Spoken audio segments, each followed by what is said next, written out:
मैंने तब भी उसी वक्त ये सवाल पूछा था, अपनों से कोई गिला शिकवा है क्या? वो सवाल का जवाब टाल गए थे। जगमोहन मीणा बाहर के बाद बोल रहे हैं अपनों ने कर दिया, बड़ी कुटिल राजनीति है। अपने तो बीजेपी के ही हुए, क्यों हरवा दिया? जनता जनार्दन का जो भी मैंडेट होता है वो हमारे को स्वीकार्य है। जनता फैसला करती है, जनता माई बाप है। और शुरू से ही जिस सीट के ऊपर नेट टू नेट चल रहा था, लास्ट के अंदर जो जनता ने फैसला किया, जगमोहन मीणा जी का यह आरोप कि अपनों ने ही ऐसा काम किया है, कभी सूर्य उदय होता है, कभी सूर्य अस्त होता है, साफ तौर पर उनका इशारा इसी बात का है कि अंदरूनी गुटबाजी कलह कुछ ऐसी रही कि जगमोहन मीणा के साथ साथ किरोड़ीलाल मीणा भी हार गए। राजनीति के अंदर कोई भी चीज को जाहिर करना बहुत बड़ा मुश्किल होता है, मगर कभी कभार होता है कि सूर्य उदय होता है, कभी अस्त होता है, बहुत सारी चीजें। मगर भारतीय जनता पार्टी हर चीज को समावेश के रूप में लेके चलती है। जनता का जो फैसला हमें स्वीकार है, मगर मैं बधाई देता हूँ। जनता पर आकर ठीकरा नहीं फोड़ रहे हैं ना, वो ये कह रहे हैं कि अब आप अपने ही बेवफा हो जाए तो क्या कीजिएगा? आप ये मानते हैं इंटरनल पॉलिटिक्स यहाँ पर हावी हो गई? दौसा के अंदर भी आपका साथ नहीं मिला। सर आपको ऑडियो मिल रहा है मेरा? फैसला वो हमारे सर माते हैं। कैलाश वर्मा जी आपको ऑडियो मिल रहा है मेरा? जी। वो ये नहीं कह रहे ना कि जनता ने हमको हरवाया, जनता पर हार कर ठीकरा नहीं फोक रहे हैं। वो ये कह रहे हैं कि जब अपने ही बेवफा हो जाए तो क्या करिए? वो आपसे सवाल है। अंदर जब रिजल्ट रुझान आते हैं और रुझान परिणाम में बदल जाते हैं, हो सकता है कभी कभार परिणाम आशा के अनुरूप होते हैं, तो बहुत सारी चीजें मन दिल से, एक जो व्यक्ति दिल से मेहनत करता है, मन से मेहनत करता है, बूथ के ऊपर जाके मेहनत करता है, पब्लिक के लिए दिन रात लगा रहता है, और उसके साथ में कभी कभार फैसला भावनाओं के अनुरूप होता है। कहते भी है कि अपने पर बीतती है तभी पता चलता है, अपने पर जब बीतती है तभी पता चलता है। लगातार ब्रेकिंग चलती रहेगी, हमने लगातार इस पर जिक्र भी किया। गजेंद्र सांखला जी बधाई हो, दौसा की सीट जीत गए हैं, लेकिन जगमोहन मीणा जी का यह कहना कि कांग्रेस ने नहीं हराया, मतलब मैं शब्द उनके नहीं है लेकिन उसका मैं शब्द अपने शब्दों को पिरो रहा हूं, कांग्रेस ने नहीं हराया, ये बीजेपी के जगमोहन मीणा अपनों से ही हार गए। गजेंद्र सांखला जी बोलो। सांखला जी का ऑडियो दीजिएगा भाई, कांग्रेस से प्रवक्ता है।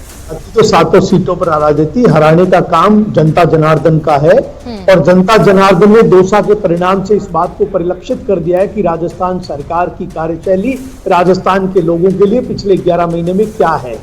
जहां मंत्री और पूरा कैबिनेट लगा हुआ, सब लोग लगे हुए, और बार बार ये 11 महीनों में हमने काम किया, धरातल पर कोई काम नहीं हुआ, उसके परिणामों को परिलक्षित किया है दौसा के रिजल्ट ने।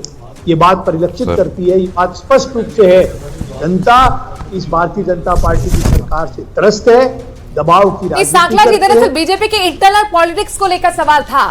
दौसा में यहाँ पर इशारा किया गया है कुछ जगमोहन मीणा की तरफ से कि अपनों की वजह से हम हारे हैं। नहीं, अब वो तो कहने को कोई तो जवाब देगा ही, लेकिन जनता ने नकारा है, इस बात को स्वीकार करना चाहिए। अब अपनों ने किया या विरोधियों ने किया, वोट अपने होते तो वोट देते, वोट नहीं दिया इसका मतलब वो अपने थे ही नहीं। बात तो ये चुनाव लड़ता है, वो तो यही कहता है मैं चुनाव जीतूंगा, सारे वोट। आपको लगता है दौसा में बीजेपी संगठन के साथ एक साथ चुनाव लड़ती हुई नजर भी आई प्रचार में? नहीं, बीजेपी पर मैं कोई कमेंट्स नहीं करना चाहूंगा। मैं तो यही बीजेपी सरकार पर कमेंट्स करना चाहूंगा कि सरकार की कार्यशैली से जनता त्रस्त है। ये बात निश्चित रूप से दौसा का। फिर वो झुंझुनू में क्यों नहीं दिख रहा है जी? झुंझुनू में क्यों नहीं दिखा फिर? जी, झुंझुनू में नहीं दिखा। झुंझुनू के अंदर कांग्रेस की कमियां रही, मैं स्वीकार करता हूं। क्या कमियां रही? हमारी कमी रही। कमी क्या रही वो तो हम चुनाव का रिजल्ट के बाद गोविंद सिंह डोटासरा जी को जाना चाहिए था प्रचार करने के लिए, अमितोला के लिए करेंगे, चर्चा करेंगे। गोविंद सिंह डोटासरा जी को जाना चाहिए था प्रचार के लिए जी? गोविंद सिंह डोटासरा जी को जाना चाहिए था प्रचार करने के लिए झुंझुनू में। मैं कह रहा हूं आपको, उन सारे फैक्टर्स पर हम बैठ करके प्रदेश कांग्रेस कमेटी के अंदर चर्चा करेंगे। हमारी कमेटी बनी, उस पर चर्चा करेंगे। वहां से पूरी रिपोर्ट्स आएगी बूथ से, किसका क्या रोल रहा, किसने काम किया, किसने काम नहीं किया, ये सारी बातें उसके अंदर आएगी। देवली उलियाला में भी कमी रही, खींवसर में भी कमी रही, सलूम्बर में भी कमी रही, चौरासी में भी कमी रही। जहां पर भी अगर कांग्रेस हार रही है निश्चित रूप से कमी रही है। मैं ये कब कह रहा हूं कि कमी नहीं रही है? अगर हम चुनाव नहीं जीत पाए, ये तो आपका बड़प्पन है कि आप स्वीकार कर रहे हैं कि कमी है। ये तो बड़प्पन है आपका, स्वीकार कर रहे हैं कि कमी है। नहीं तो देखिए ना, जगमोहन मीणा तो कह रहे हैं कि अपनों ने हरा दिया। सच्चाई को स्वीकार करना चाहिए। अगर सच्चाई को स्वीकार नहीं करोगे तो पॉलिटिक्स के अंदर जनता आपको माफ नहीं करेगी। लेकिन सांखला जी, लोकसभा चुनाव में तो आपने बेहतर परफॉर्मेंस दी थी ना, 11 सीटें। अब आप सोचिए 11 सीटें आप जीत कर आए थे, तो उम्मीद थी कि कुछ बेहतर करेंगे उपचुनाव में, लेकिन यहाँ तो अपनी सीट आप गवा बैठे। नहीं, गंवाने का क्या, बिल्कुल गंवाने का मलाल है, हमें तकलीफ है, हमारी सीट नहीं जानी चाहिए, हमारा समर्थन कम हुआ है, इससे हमें तकलीफ है, इसमें कोई दो राय नहीं है। लेकिन जिस तरह से हमारी भारतीय जनता पार्टी के लोग और भारतीय जनता पार्टी सरकार का झूठा बखान कर रहे थे, उस बखान की सच्चाई भी सामने आई है। क्या हालात है आपके सामने है। लेकिन आपको नहीं लगता कि आपको समीकरण में थोड़ा काम करना चाहिए था? अब देख लीजिए, देवली उनियारा में नरेश मीणा दूसरे नंबर पर रहे हैं, ये बागी थे, आप अगर इन्हें मैनेज करते इनके बागी तेवर तो शायद जीत आपकी होती। नहीं, वो जो कमियां रही उस पर हम चर्चा, हम तो कह रहे हैं अब आपको, हम तो अपनी बात को स्वीकार कर रहे हैं। मैं बात कर रहा हूं जो बड़ी बड़ी बातें करके जनता को कह रहे थे, अच्छा हमने सत्ता का अच्छा 11 महीने में खूब काम किया, जनता के बीच में गए हैं, कैबिनेट मंत्री को गत्ता दिखा दिया, पूरा कैबिनेट लगा हुआ, वहां पर आकर के सरकार की तो साख उस सीट पर तो विशेष तौर से दौसा पर तो साख बनी हुई थी, क्योंकि किरोड़ीलाल मीणा ने अड़ करके और वो सीट लेकर के आए थे। तो आप समझ लीजिए जनता की क्या स्थिति है और इस सरकार की जनता के बीच में क्या। ये किरोड़ीलाल मीणा की हार है या फिर सरकार की हार है? अगर आप दौसा की बात कर रहे हैं तो फिर बिल्कुल दौसा के अंदर राजस्थान सरकार की हार है, किरोड़ीलाल मीणा की हार तो है ही है, पर राजस्थान सरकार की इसमें बड़ी हार है, क्योंकि सरकार के द्वारा किए गए काम जो जनता के लिए नहीं किए, केवल झूठी बातें की गई और केवल लोगों को बरगलाया गया। लॉ एंड ऑर्डर आज कंट्रोल में नहीं है। आज देखिए कानून व्यवस्था चौपट हो चुकी है, आर्थिक स्थिति चरमरा गई है। 1 अप्रैल से लेकर के अभी तक पंचायत राज और हमारे नगर पालिका नगर परिषदों का 1 रुपए का फंड जारी नहीं किया, 1 रुपए का फंड। और ये कहते हैं डबल इंजन की सरकार है, केंद्र में सरकार है, राजस्थान में सरकार। इनको पूछो, विकास की सबसे बड़ी जो कड़ी है पंचायत राज, उसमें हमारी जिला परिषदें। 1 भी रुपए का फंड आपने 1 अप्रैल के बाद में अगर दिया है, जिम्मेदारी चैनल पर बैठा हूं और प्रभावी तरीके से बात को रख रहा हूं, झूठ बोलने की जरूरत नहीं, सच्चाई पूछिए कि 1 भी रुपए का फंड आपने जारी किया 1 अप्रैल के बाद, आज 10 महीने गुजर चुके हैं। मैं बीजेपी के मेहमान हमारे साथ जुड़े हैं, नया पैनल हमारे साथ जुड़ा है, सांखला साहब जो जवाब चाह रहे हैं, बरगलाने की कोशिश करते हैं। कैलाश वर्मा जी बताइए साहब, की बात को हम स्वीकार नहीं करेंगे।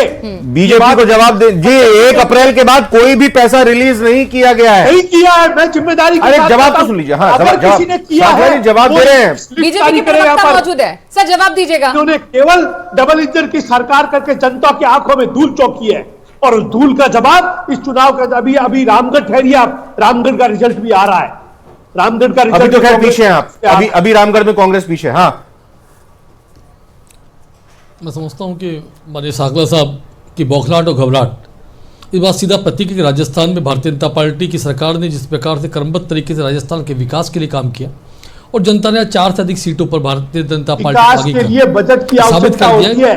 सर बजट 1 रुपया भी जारी किया आपने 1 अप्रैल के बाद, 1 अप्रैल के बाद आपने किसी भी जिला परिषद को जारी किया है। तो आप समझते नहीं है, जानते नहीं है। जब आप अपना जवाब दे रहे थे, हम आपसे सवाल कर रहे थे, कोई भी मेहमान नहीं बोल रहा था बीच में, इसलिए हम भी सब आपसे गुजारिश करते हैं और हम मानते हैं गुजारिश को स्वीकार करेंगे, जरा जवाब देने दीजिए। और मैं ये चाह रहा हूं कि जो सांखला जी ने सवाल किया कि भाई 1 अप्रैल के बाद नगर निकायों को पैसा रिलीज नहीं किया गया है, वो ऑथेंटिक कह रहे हैं, दावे के साथ कह रहे हैं, क्या वाकई ऐसा है क्या? इससे पहले तो मैं उनकी बात का जवाब बाद में दूंगा। पहले मैं इस राजस्थान की जनता ने समावेशी रूप से जिस प्रकार से भारतीय जनता पार्टी को आज राजस्थान के अंदर कांग्रेस से कहीं ऊपर रखकर ये साबित कर दिया कि भारतीय जनता पार्टी सरकार, माननीय भजनलाल जी सरकार राजस्थान के विकास के नया में स्थापित कर रही है।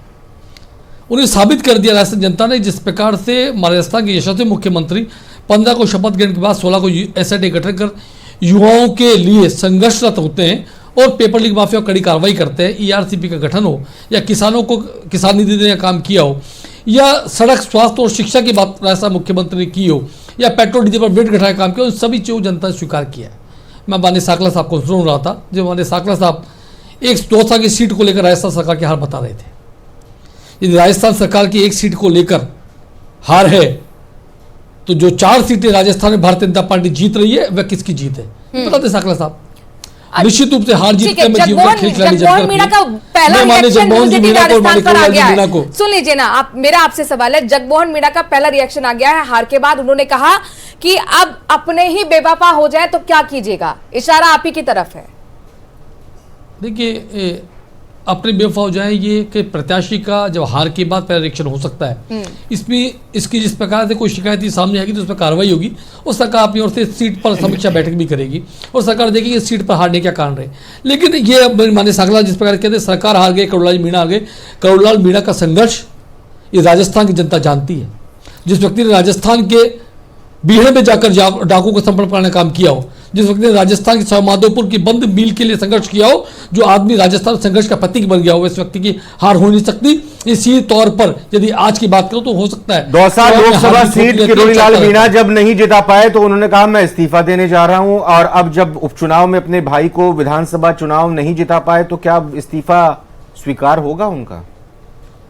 देखिए ये तो करुणलाल मीणा का व्यक्तिगत मामला, इस पर नहीं वो इस्तीफा दे चुके हैं ना, मैं इस्तीफा स्वीकार होना चाहिए क्या? देखिए ये राजस्थान मुख्यमंत्री इस पर जवाब देंगे। राजस्थान मुख्यमंत्री स्वीकार होना चाहिए क्या? होना चाहिए क्षेत्र है, इसमें भारतीय जनता पार्टी होना चाहिए क्या? बीजेपी कैसा मानती है? ये मेरे व्यक्तिगत रूप से इस बारे में कोई आकलन नहीं है, पार्टी के नहीं होना चाहिए। ये मान लिए दोनों के बीच का भाई उन्होंने अपने भाई के लिए टिकट मांगा, राजस्थान के वो जिता नहीं पाए, वो जिता नहीं पाए, पार्टी को हरा दिया, पार्टी अगर मानिए ना, देखिए अभी 4 सीट आप मानकर चल रहे हैं, अगर दौसा जीत जाए तो 5 होती, 7 में से 5 निश्चित रूप से होती। अब वो उन्होंने हरा दिया चुनाव, लेकिन जितवा नहीं पाए। 1 या 2 चुनाव हार जाए या उसे यदि उसकी कॉन्स्टिट्यूंसी वो जिम्मेदारी लेते हो तो महान व्यक्ति होता है जो अपनी जिम्मेदारी का एहसास करता है। उनके महानता को नतमस्तक हूं और मैं मानना कि करुणलाल मीणा को मंत्री रहते हुए राजस्थान की जनता की सेवा करनी चाहिए, व्यक्तिगत रूप से मेरा तो मानना है। लक्ष्मीकांत पारिक जी ठीक है, एक मिनट मोहतरमा सुन ले प्लीज, मुझे सुन ले। मैं इसी तरह मानना कि भारतीय जनता पार्टी में हार और जीत का श्रेय किसी एक अकेले आदमी का नहीं होता, हार का ठीकरा भी किसी एक आदमी व्यक्ति नहीं होता। तो यानी आप भारतीय जनता पार्टी सामूहिक नेतृत्व पर चुनाव लड़ती है, जगमोहन मीणा जी झूठ सामूहिक नेतृत्व पर चुनाव लड़ती है भारतीय जनता पार्टी। जगमोहन मीणा जी झूठ बोल रहे हैं। लक्ष्मीकांत पारिक जी आप ये कह रहे हैं कि जगमोहन मीणा जी झूठ बोल रहे हैं? मैंने अभी इस बारे में कोई टिप्पणी नहीं की, मैंने सीधे तौर पर कहा है कि जगमोहन जी मीणा के पर्यवेक्षण किसी हारी हुए प्रत्याशी का रिएक्शन हो सकता है, लेकिन इस पर समीक्षा की आवश्यकता है। भारतीय जनता पार्टी बैठकर समीक्षा करेगी, समीक्षा के बाद जो भी होगा वो आप सबके सामने होगा।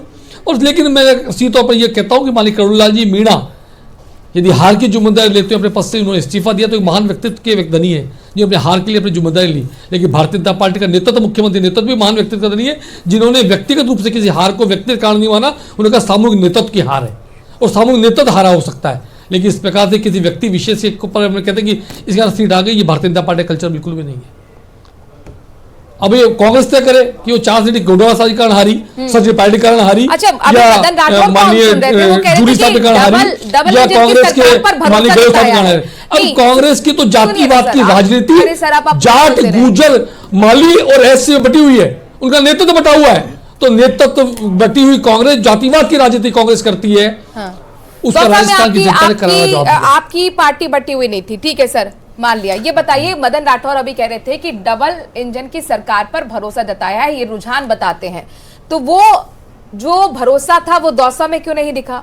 वो जो भरोसा था वो रामगढ़ में क्यों नहीं दिखा? सलुम्बर में क्यों नहीं दिखा? देखिए ये गिलास है मेरे पास, ये आधा खाली आधा भरा हुआ है, इसका निर्णय आपको करना है, सोच आपका हो सकता है। मेरा मानना है कि राजस्थान की जनता ने इस भरे हुए गिलास को आशीर्वाद दिया है और राजस्थान के मुख्यमंत्री ने जिस प्रकार से राजस्थान में काम किया है उसको जनता ने जनादेश देकर जनादेश दिया है। मैं मानता हूं कि भारतीय जनता पार्टी आप तो गिलास भरा ही और मानकर चल रहे थे ना। एक मिनट आप सातों सीटें अपनी मानकर चल रहे थे ना। एक मिनट, एक सीट थी भारतीय जनता पार्टी की उस समय। आज राजस्थान में भारतीय जनता पार्टी 4 सीटों पर जीते, इसके बाद 3+ हुई है। और कांग्रेस की स्थिति, कांग्रेस थी देवली, सलम्बर, 84 और खींव में 30 स्थान पर है। अपने प्रत्याशियों को दूसरे स्थान पर लाने का संघर्ष नहीं कर पाई कांग्रेस। तो जो कांग्रेस 4 सीटों पर जीती हुई, वो ठीक है, ओके लक्ष्मीकांत जी, जो बीएपी आपकी सीट जीतने में कामयाब हुई, अपनी सीट बरकरार रखने में कामयाब रही, उनसे प्रवक्ता हमारे साथ प्रोफेसर जितेंद्र मीणा जुड़ चुके हैं। प्रोफेसर साहब बधाई हो पहले तो आपको। जितेंद्र मीणा जी सुन रहे हैं जी, बधाई हो। जी जी जी, बहुत बहुत शुक्रिया। और अभी देखिए, अभी सलुम्बर का अंतिम राउंड आना बाकी है, तो हमें थोड़ा सा और वेट करना चाहिए, क्योंकि वहाँ जो फाइट है वो नेक टू नेक फाइट है। हालांकि 84 की सीट हम लोग जीत चुके हैं लगभग 23,000 वोटों से, और सलुम्बर में भी हम लोग उस दिशा में आगे बढ़ रहे हैं, लेकिन उसका इंतजार करते हैं। लेकिन देखिए, ये पूरा का पूरा जो चुनाव है, इस चुनाव को अगर हम लोग देखें तो ये सरकार के जो 10 महीने का कार्यकाल था उसका टेस्ट था, और उस टेस्ट में सरकार कंप्लीटली फेल रही। भले ही हमारे साथी बता रहे थे कि 4 सीटों पर बीजेपी जीत रही है, लेकिन उससे ज्यादा जरूरी यह है कि जिस तरीके की स्थितियां रही है उन चारों सीटों पर भी आप देख लीजिए, तो इस बात को वो इंगित करता है कि सरकार वहां कंप्लीटली फेल रही। बिल्कुल, ये लक्ष्मीकांत पारिक जी से सवाल लगातार हो रहा है, विश्लेषण हार और जीत का चल रहा है, लेकिन जितेंद्र मीणा जी आज आप स्टार परफॉर्मर हैं, 2 प्रत्याशी आपने उतारे और दोनों सीट पर आप लीड कर रहे हैं। ऑलमोस्ट आप यहाँ 84 में तो जीत ही गए हैं, सलूम्बर में भी हम इंतजार कर रहे हैं। आपको एक्सपेक्ट था कि दोनों ही जीत जाएंगे? ये लग रहा था संघर्ष है? जी मैं देखो, दोनों सीटों पर जीतने की हमें पूरी उम्मीद थी और अभी भी हम लोग दोनों सीटों पर जीतने की उम्मीद है। देखिए, जिस तरीके से पूरे चुनाव को बीएसपी ने लड़ा, खास करके राजकुमार जी के नेतृत्व में और बाकी हमारे जो राष्ट्रीय टीम थी उसके नेतृत्व में, उसका एक ये असर आपको देखने को मिल रहा है। और हम लोग लगातार पहले दिन से ही इस सीटों पर काम कर रहे थे। हम लोग 2023 के चुनाव में भी 3rd नंबर पर थे सलूम्बर में, और 84 हम लोग जीत लिए थे, लेकिन तब से सलूम्बर पे हम लोगों का